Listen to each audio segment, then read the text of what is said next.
Você sabe, irmãos, que a Bíblia Sagrada, ela chama a nossa atenção de nós não sermos pessoas de fazermos sacrifícios com o intuito de querer com esse sacrifício agradar a Deus e não ter uma vida de obediência. A Bíblia fala assim, que é melhor obedecer do que o sacrificar. Deus, Ele ama mais a obediência na vida das pessoas, e Ele não se importa muito com o sacrifício, quando a pessoa faz um sacrifício, mas a pessoa não está em obediência ao Senhor. A gente tem vários exemplos na Bíblia Sagrada, e um deles é quando o Senhor estava transmitindo a palavra de Deus, e muitas pessoas que estavam perto dele começaram a questioná-lo, não concordando com aquilo que ele dizia. E aquilo que o Senhor Jesus Cristo dizia não era algo formulado por ele mesmo. Ele diz que tudo aquilo que ele falava conforme ele ouvia do Pai Celestial. Então, ele era um porta-voz de Deus, porta-voz de Deus. Então, o Senhor Jesus Cristo chamou a atenção de umas pessoas assim: por que vocês me chamam Senhor, Senhor, se vocês não me obedecem?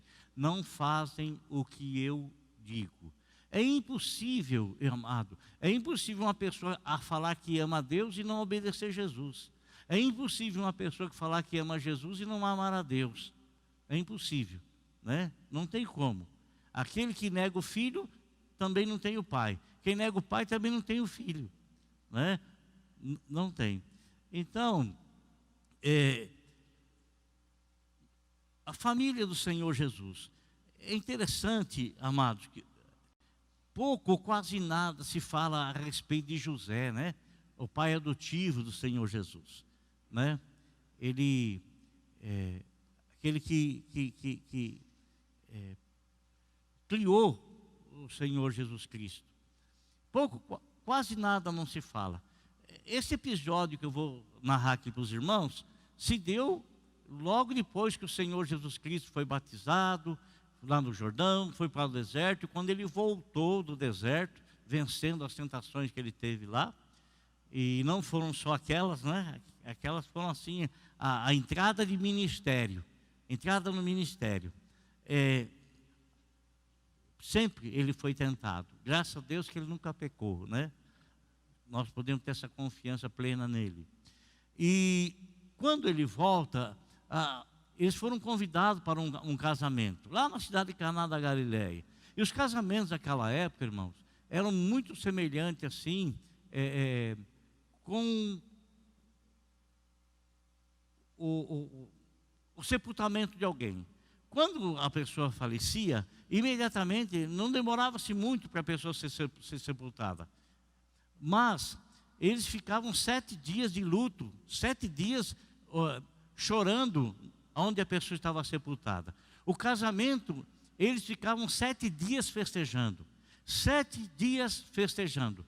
E os casamentos eram muito concorridos, os familiares todos estavam presentes. Agora imagine você, o noivo, como ele tinha que abastecer esses 7 dias de casamento. Com alimentação, com pernoites dos familiares, com vinho, porque era o costume daquela época, os judeus, e ainda até hoje o é, com vinho. E, num dado momento, nós não sabemos se Maria, a mãe do Senhor, o Senhor e seus discípulos, foram logo no primeiro dia do casamento, no segundo festejar, no terceiro, não sabemos. Mas nós sabemos que eles foram exatamente no momento em que estava para acontecer um terrível constrangimento para o noivo, porque era um terrível constrangimento faltar alguma coisa no casamento. Era horrível. E houve uma preocupação de Maria, porque quando ela chega lá, ela percebe, ela começa a perceber, e tudo que nos parece, irmãos, nos parece que Maria, ela tinha, era parente do noivo ou da noiva, provavelmente do noivo, né? Provavelmente. Porque como que eu cheguei a essa conclusão? É muito simples. É que ela chega lá, irmãos, ela chega lá e ela dá ordem para os serventes que estavam lá. As pessoas que estavam servindo ao casamento. Os garçons que estavam lá. Ela chega e dá uma ordem para eles. E eles não relutam com respeito à ordem dela. E qual foi a ordem que Maria deu para os serventes? Maria foi comunicar ao Senhor Jesus Cristo: olha, acabou o vinho está no final aí. O noivo vai passar o maior vexame aí. Vai ser humilhado, vai ser um vexame muito grande. Aí o Senhor, muito educadamente, diz: mulher, que tenho eu contigo? E muitas vezes nós interpretamos isso como uma palavra áspera que o Senhor Jesus dirige à sua mãe. Mas eu não vejo em nenhuma parte dos evangelhos Jesus se dirigindo à sua mãe com palavras ásperas, até porque isso iria contradizer aquilo que o Espírito Santo inspirou homens a escreverem, porque existe o primeiro dos mandamentos, o primeiro dos mandamentos com promessa, que é aquele que nós devemos respeitar o nosso pai e a nossa mãe. Isso não quer dizer que eu devo respeitar o meu pai e minha mãe enquanto eu sou dependente deles, ou enquanto eu não me emancipei, né? Não diz isso, não fala isso. Fala que eu devo que respeitar o meu pai e minha mãe, honrar o meu pai e minha mãe. E você acha que o Senhor Jesus Cristo ele iria contradizer a palavra de Deus? Se ele veio para obedecê-la, se ele veio para cumpri-la? Lógico que não. Então, talvez a tradução não seja sido uma tradução assim que a gente chegue a ter um entendimento, porque nos parece até que o Senhor se dirige com uma certa rispidez com ela, mas não é verdade. Não é verdade, ele não ia contradizer a palavra, né? Maneiras às vezes de se entender, de se compreender. Então, nesse inteirinho, ela fala para os serventes que estão lá: olha, façam tudo quanto ele vos disser. Obedeçam o que ele vai falar. Irmão, Jesus não tinha feito nenhum milagre ainda. Nenhum. Será que Maria tinha um pressentimento de que o Senhor Jesus Cristo estava iniciando o ministério dele, e o milagre e o ministério do Filho de Deus, por ela conhecer talvez o Velho Testamento, por ela saber as profecias que estavam falando a respeito dele, de que ele haveria de realizar milagres? Será que ela estava pressentindo alguma coisa? Bem, isso não tem muita relevância, mas vejam bem uma coisa que eu quero dizer para vocês, irmãos. Existe aqui no capítulo 2 aí de João, ela disse assim para eles: façam tudo o que ele lhes mandar. Façam tudo o que ele lhes mandar. Irmão, nosso Senhor Jesus Cristo não nasceu, você sabe disso, vou falar para mim poder chegar ao entendimento, ao ponto que eu quero chegar.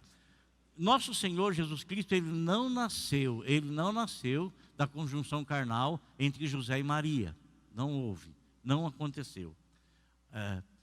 José, ele veio a conhecer Maria como sua real esposa após o nascimento do Senhor, porque eles ainda não eram casados, havia sido prometido em casamento, e ele soube por revelação que aquilo que estava sendo gerado era uma obra do Espírito Santo. E só depois, então, do nascimento de Jesus Cristo, muito embora eles já se casaram, mas não tiveram nenhum tipo de relação.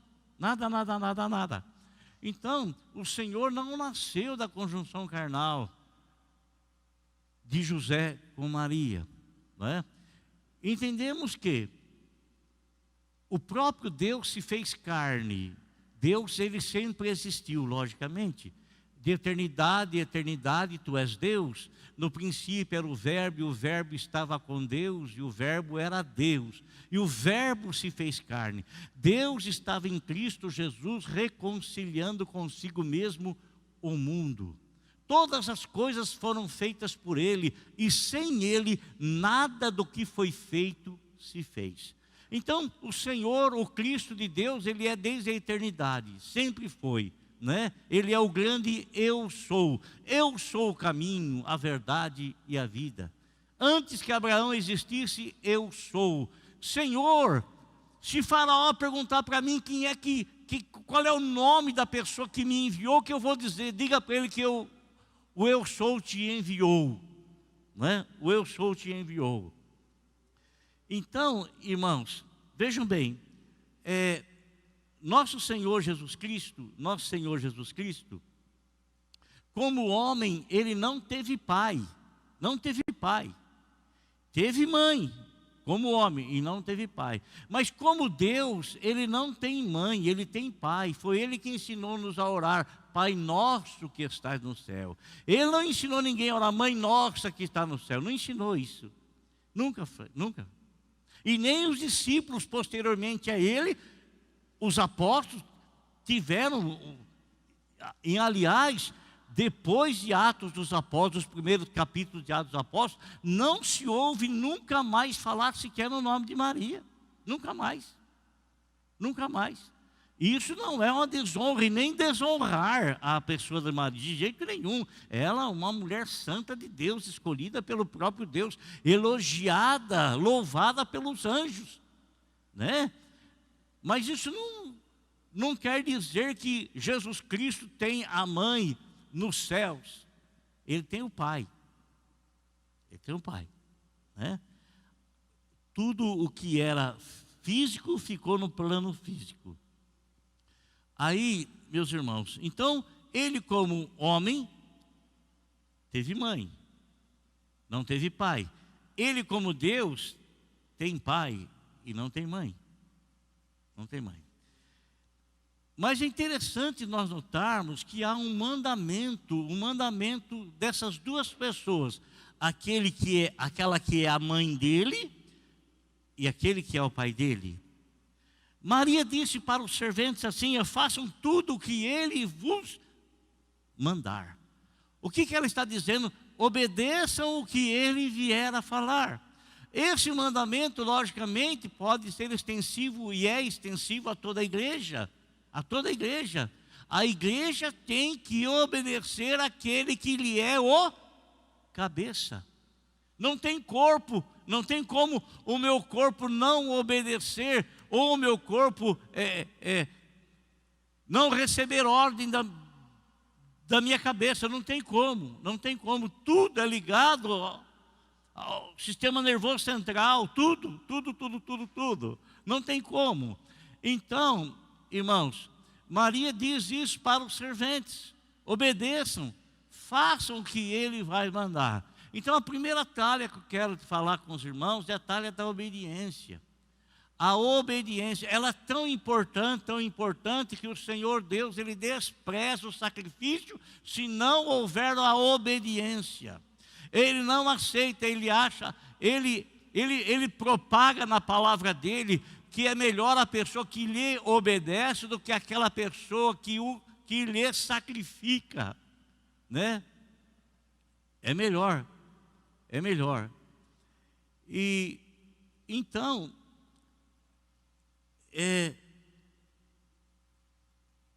a gente entende aqui, irmãos, que o Senhor tem prazer na obediência. Você sabe que lá no livro das leis, ali nos 5 primeiros livros ali, o Senhor ordenou que o povo de Israel, eles ascendessem, estivessem em dois montes, um à frente do outro, né? E eles então recitassem a maldição sobre aqueles que lhe desobedecessem. E ele mandou que os demais recitassem as bênçãos àqueles que lhe obedecessem, aqueles que lhe obedecem. Amado, nós não devemos ficar caçando bênção, nós devemos ser obedientes ao Senhor, porque a bênção, a obediência antecede a bênção. Obediência antecede a bênção. Obediência antecede a bênção. E você veja bem, que é tão importante isso, que lá no Velho Testamento, o primeiro milagre que Moisés fez foi transformar a água em sangue. E nosso Senhor Jesus Cristo, o primeiro milagre que Ele fez foi transformar a água em vinho. A água em vinho. Escrito está na palavra de Deus que a primeira coisa que acontece quando alguém se submete ao Senhor, ao ouvir a mensagem da salvação e receber esta mensagem de salvação, a primeira coisa que faz, o Senhor muda o coração de pedra. Muda o coração de pedra, o coração que está alheio, é coração que é dente por dente, olho por olho, vingança sobre vingança. Ele muda e Ele coloca dentro de nós um coração de carne, e nesse coração escritos os seus mandamentos. Mandamentos esses que não são pesados para obedecer. Mandamentos que o nosso espírito se alegre e tem prazer em obedecer, em cumpri-los. Então, meus irmãos, Maria fala isso com eles. Você sabe que quando Jesus Cristo foi batizado no Rio Jordão, nos evangelhos, onde isso está escrito, não tem uma única parte, nenhum versículo quando Jesus foi batizado e veio a nuvem do Shekinah, e da nuvem saiu uma voz que dizia: "Esse é meu filho amado, em quem a minha alma se compraz." O Senhor não disse: "Esse é meu filho amado, a ele ouve, ou a ele obedeçam, ou a ele deem ouvido." Não fala nada disso. Está escrito assim: "Esse é o meu filho amado, em quem a minha alma tem prazer, em quem a minha alma se compraz." Nos evangelhos, nos 3 evangelhos estão escrito isso. Mas nos 3 evangelhos, também Mateus, Marcos e Lucas, em que o Senhor Jesus Cristo subiu ao monte da transfiguração, e Ele levou 3 rapazes com Ele, 3 dos seus discípulos com eles, que eram Pedro, Tiago e João. Pedro, Tiago e João foram lá no monte, ficaram abobados com a situação que estava acontecendo lá. Eles viram aparecer lá Moisés, viram aparecer Elias, conversando com o Senhor. De repente veio uma nuvem que os cobriu. O Senhor Jesus se transfigurou diante de todos eles, e daquela nuvem saiu uma voz direcionada a eles, dizendo o seguinte: "Este aí é meu filho amado, ouçam-no, prestem ouvidos aquilo que ele vai falar, deem ouvido a ele." Então, Jesus, como homem,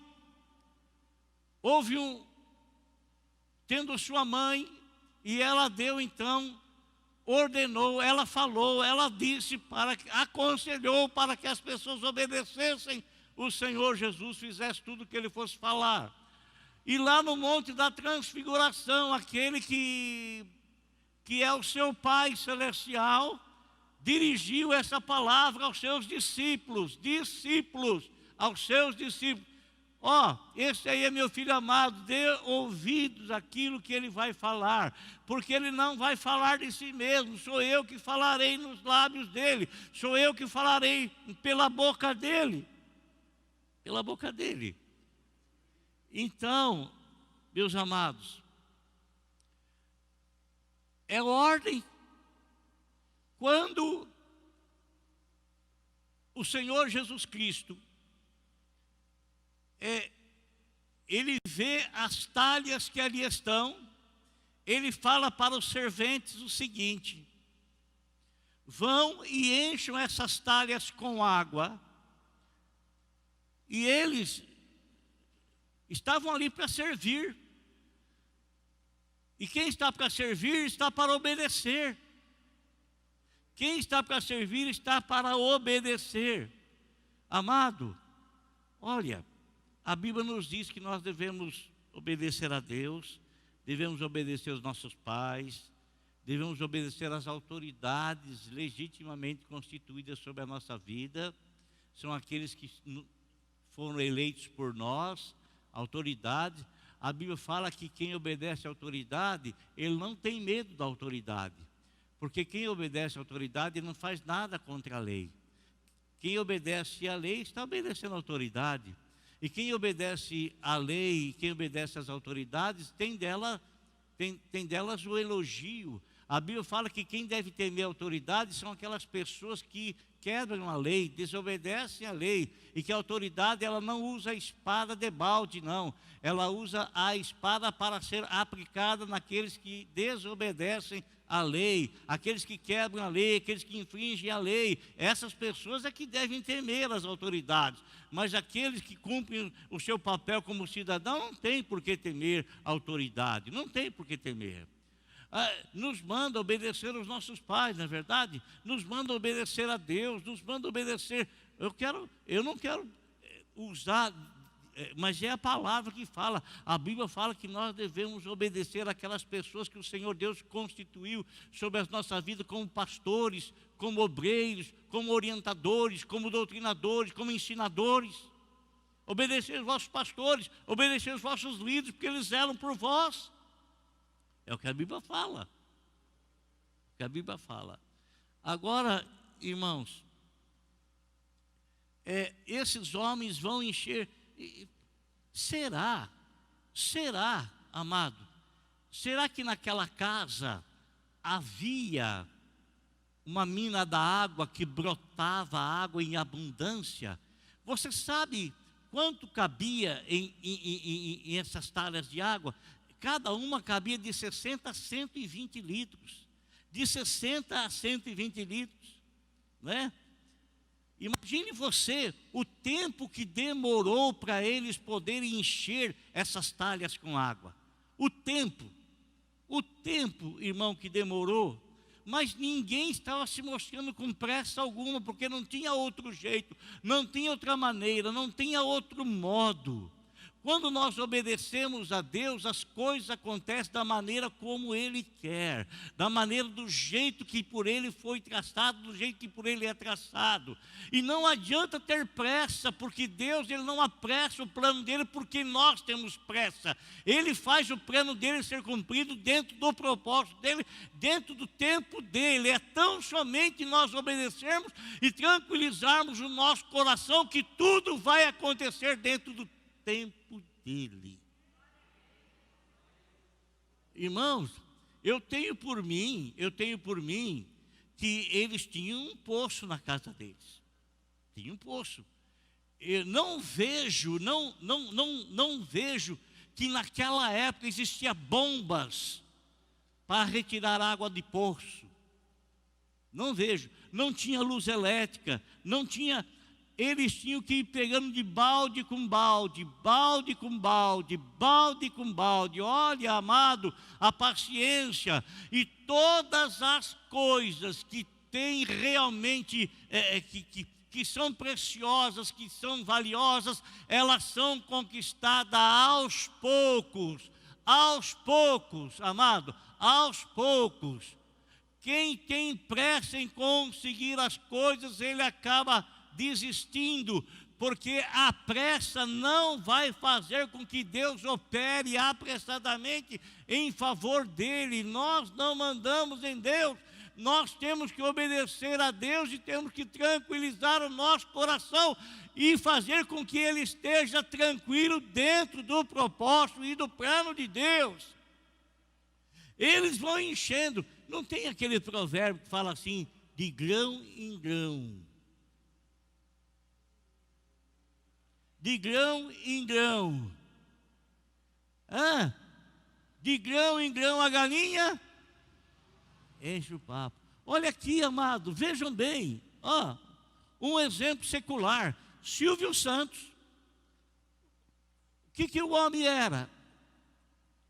Era um mascate, era um vendedor na rua ambulante. Foi do dia para a noite que ele se tornou esse empresário de grande sucesso, como ele é reconhecido no Brasil todo. Não foi. Foi como, irmão? Enchendo aos poucos as talhas. Foi enchendo aos poucos, amado.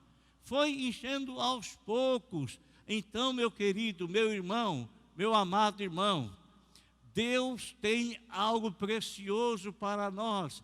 E você irá consegui-lo. Deus tem algo precioso para você, e você irá consegui-lo de pouco em pouco, de pouco em pouco, de pouco em pouco, de pouco. Eu vou dizer uma coisa, olhe para a tua vida, amado. Quantas coisas você sonhou lá atrás, lá atrás, lá atrás, e hoje você alcançou esse sonho, mas esse sonho não foi alcançado, a realização dele do dia para a noite, não foi. Você foi lutando, lutando, lutando, lutando, lutando, lutando, lutando. Esses dias uma irmã estava ali, eu fui cumprimentar o esposo dela, e ela estava ao lado dele, quando podia sentar perto de um lado do outro. Ela estava ao lado dele, e quando eu passei e cumprimentei o esposo dela, ela se adiantou e disse: pastor, nós conseguimos a nossa casa própria. Quantos anos de casados? Quantos anos? E ela falou com tanta alegria, assim, que me deu tanta inspiração.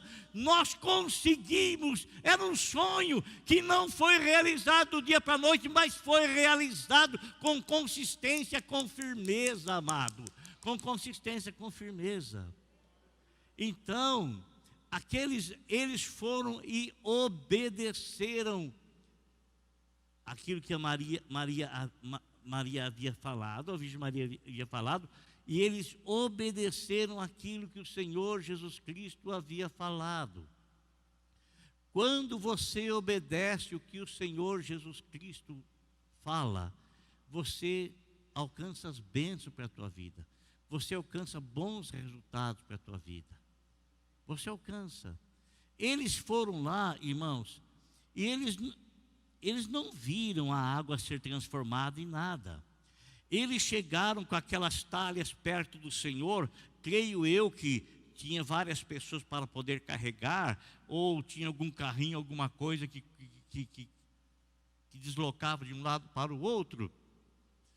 E o Senhor eles chegam perto do Senhor, o Senhor fala para eles: vai lá e leva para o mestre de cerimônia, leva lá, aquele homem que era responsável pelas festas de casamento, ele que fazia lá o menu, ele que fazia o quanto ia gastar, o que não ia, o que precisava, e ele ficava ali dando assistência, e ele estava muito preocupado, porque ele sabia que o vinho estava se esgotando, estava acabando tudo.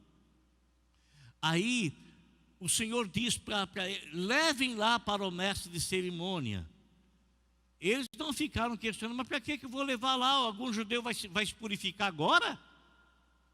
Não, leva lá. Eles não questionaram o Senhor. Amado, quando Deus orientar você para fazer alguma coisa, ainda que você ache estranho, ainda que você ache, mas parece que isso não tem lógica, ainda que você não entenda, irmão, obedeça, porque Ele sabe o que está falando. Obedeça porque Ele sabe o que Ele está dizendo. Obedeça, não fique questionando: mas por quê? Porque não, a tua função, a minha função é obedecer ao Senhor. Acabou. Eu não tenho que ficar questionando ali: porventura, quem é Senhor? É Ele ou sou eu? Não é Ele o Senhor? Então eu devo obediência a Ele, porque eu o tenho como Senhor. Ele é o Senhor da minha vida, Ele tem todo o direito sobre a minha vida, Ele tem toda a autoridade sobre a minha vida. Se Ele falar para mim é isso, se Ele falar para mim aquilo, é aquilo. Se Ele falar para mim não é isso, não é aquilo, não é isso, não é aquilo. Não é isso, não é aquilo. Eles, meus irmãos, obedecem. Quando eles levam lá para o mestre de cerimônia, o rapaz vai experimentar. Ele não sabia de onde veio aquele vinho, não sabia. Ele leva o vinho à boca, ele era um expert nisso, e ele experimenta aquele vinho da melhor qualidade, Ele fica tão admirado que ele vai falar com o noivo: escuta aqui, rapaz, você fez a coisa inversa. Em todos os casamentos em que eu sou mestre de cerimônia, primeiramente distribui o bom vinho. Tem uma bebe, a coisa está meio bebe, já não discerne mais nada, bebe até vinagre, já não discerne mais nada. Mas você não, você guardou até agora o bom vinho. Amado, guarda isso no teu coração. quando o Senhor lhe disser alguma coisa. Você não tem que entender, você tem que obedecer. O entendimento lhe virá posteriormente. A compreensão lhe virá posteriormente. Amém? Guarda isso no teu coração em nome de Jesus. E a obediência ao Senhor sempre traz bons resultados. A obediência ao Senhor sempre traz excelentes resultados. Glória a Deus. Então guarda aí em teu coração que obedecer é melhor que sacrificar. Feche seus olhos, por favor. Senhor nosso Deus e nosso Pai, em nome de Jesus, quero agradecer ao Senhor pelas bênçãos que o Senhor nos trouxe, nos deu, nos orientou, Senhor meu Deus, com a misericórdia do Teu Espírito Santo, Senhor. Obrigado, Senhor, em nome de Jesus Cristo. Amém.